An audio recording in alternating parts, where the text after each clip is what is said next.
Hi there, this is Mark Levy, your Sourdough Simpleton, back with another instructional video. This one addressed to the question that I've seen all over the internet, Facebook pages and like that. Do I really have to weigh my flour? In truth, you have to weigh more than just your flour, but we'll get to that as this video progresses. You see, many people here in the States, in America, grew up with mothers or grandmothers or whatever, who were baking using cups and teaspoons, volume measurements for flour and other ingredients. And that's the way it's always been done here in the States. In Europe, it's different. They do use weights and grams and like that. So people here object and they say, well, why do I have to use grams when cups was good enough for my mother? And we're going to show you the reason for that right now. We'll start off with flour. Now, flour is compressible. That means that the grains are so small that if you push them together in the cup, you'll get more flour. In fact, if you look at the labels of some of the flours on the market, you'll see that even the manufacturers disagree in how much a cup of flour weighs. A quarter cup of flour, according to one manufacturer, weighs 30 grams. But a quarter cup of flour, according to another manufacturer, weighs 31 grams. Doesn't sound like much, it's 4 grams per cup, but it does show that there's some variability there.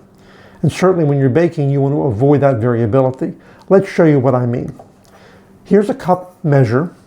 We're going to put it on the scale after it settles down. We'll tear off the weight of the cup so that we're now set at 0. And now we're going to fill this cup with flour. We're going to fill it with the way that my grandmother and my mother used to do it, which is called the scoop and level method.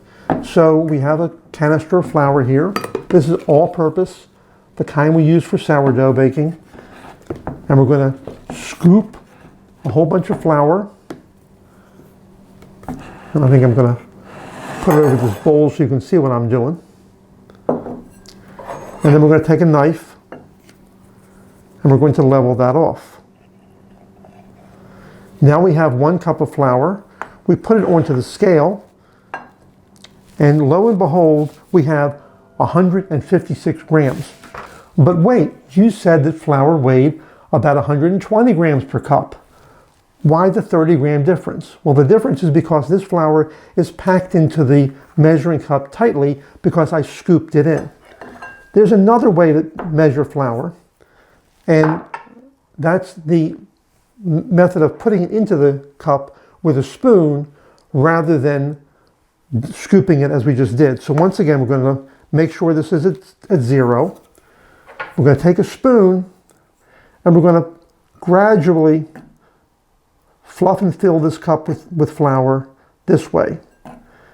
And I'm going to do a little bit of video magic so you don't have to sit here and watch me doing this for too long.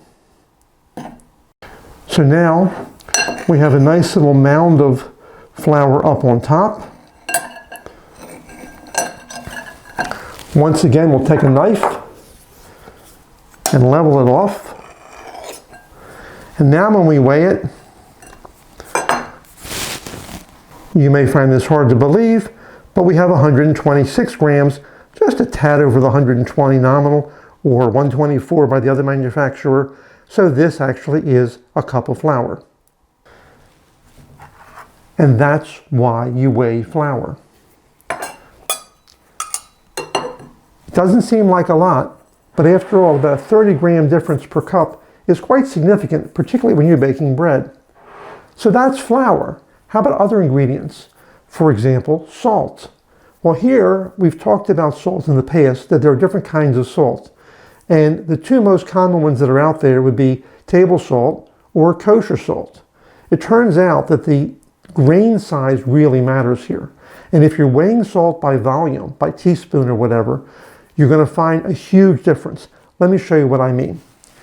This is a little container of table salt. We don't care what the volume is. We're just going to realize it's the same volume for these 2 containers. This is table salt. And I put it down on the scale. And we'll see that this weighs 50 grams for this little cup of salt. Now, nominally, we say that salt weighs about 6 grams per teaspoon. So with this table salt, that would be correct. Now, I have another little volume of salt, exactly the same volume. But when I put this one on the scale, you will see that it weighs, ta-da, 21 grams. That's because this is kosher salt. And kosher salt has a larger crystal size. Let me show you what I mean. So the small crystals are the crystals of regular table salt. Whether it's iodized or not, it doesn't matter. It's the same size crystals. The larger crystals are those of kosher salt. And if you're trying to pack salt into a given volume, the larger crystals will take more volume up, and therefore you're going to get less salt per volume. So if you're using kosher salt for your non-iodized salt, please use the gram measurements for salt and not the teaspoons, because you're going to be wrong by a factor of about 2. Okay, so you think that's a lot. So now we weighed and measured flour. We've weighed and measured salt. How about water? I mean, come on. Water is in cups, right? Okay, so a cup of water weighs about 240 grams. I'm going to show you 2 cups here. Let me bring these cups over here. There's one there. These are both 1 cup measurements, but they're different sized cups because of the way they're constructed, but they're both 1 cup measurements. Let me show you the meniscus, if you will, the line right here, the way I'm looking at it, so you can see how they look. And if you can see, they both are showing 1 cup. Pretty close. Both showing 1 cup. Well, it turns out that the one on your left, which is this one here, actually has 230 grams of water in it, or 10 grams less than the 240 grams, which would be a cup of water. And the one on the right has 250 grams in it, or 10 grams more than the 1 cup, which would be a cup of water. There's a 20 gram difference between these 2 cups, and neither one of them is correct. If you were to measure it just by sighting onto the line, you likely would be wrong in both cases. So this is again the reason why I weigh my water. It's very simple to do, and quite frankly, it makes it a lot easier to do the measurements. So I hope you've learned some interesting facts here. You should weigh your flour, you should weigh your salt, you can weigh your sugar for that matter. We haven't shown sugar, but there are some sugars that are called microcrystalline sugars, where the crystals of sugar are actually smaller than the regular sugar. And again, that's going to be different in volume measurement, just like the salt was.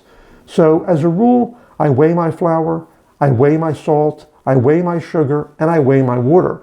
And if I'm using oil for something, for some recipes, I weigh that too. And if you really want to get sneaky about it, an extra large egg weighs 55 grams and a large egg is about 50 grams. You know, it all matters. So that's your tips for today here on the Sourdough Simpleton. I do hope you've enjoyed these videos, and subscribe to the channel on YouTube and join us on the Facebook page. And let us hear from you with your experiences about sourdough baking as we get started on this wonderful journey together.